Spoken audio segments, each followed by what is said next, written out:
Hulikam ang pang-hold up ng 3 lalaki sa isang convenience store sa Santo Tomas, Batangas. Arestado ang isa sa kanila. Balitang hatid ni John Consulta. Kita sa CCTV ang pagpasok ng 3 lalaki na nagpanggap na customer sa loob ng isang convenience store sa Santo Tomas, Batangas noong June 26.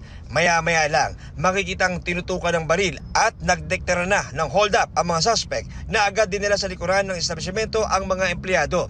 Ang isa sa mga suspect, sinaktan at sinipa pa ng 2 beses ang isa sa mga empleyado. Ilang saglit pa, pinuntirya na ng mga suspect ang pera sa convenience store bago tumakas sa direksyon ng Quezon Province. We have a series of robbery incidents, that happened Laguna, and then going to Batangas, and some parts in Cavite. Sa closing time, dahil alam nila na mga tao aware sila kung ano yung oras ng closing time, hindi masyadong marami. At the same time, siyempre, pag closing time, alam mo na, nandyan yung malaking collection ng kanilang benta. Nakita natin yung signature ng kanilang activity na seemingly this is the doing of one group. Dahil sa backtracking ng Santo Tomas Police, nasundan nila ang grupo sa kanilang stopover sa isang restaurant sa Candelaria, Quezon na wala ng suot na hood at mask.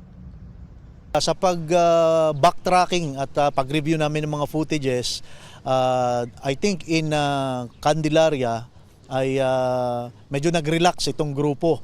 Palibasa malayo na, kumain sa isang restaurant, nag-alis ng face mask, ng mga sombrero, at nakita rin natin sa CCTV footage na doon sila naghatian ng kanilang mga parte.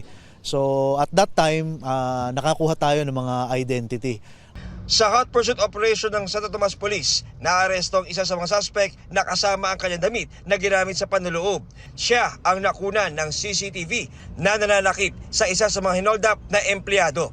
Di na itinanggi ng suspect ang krimen at kinumpirmang mayroon pa silang dapat bibiktimahin na isa pang convenience store, pero kita sa CCTV na hindi sila tumuloy.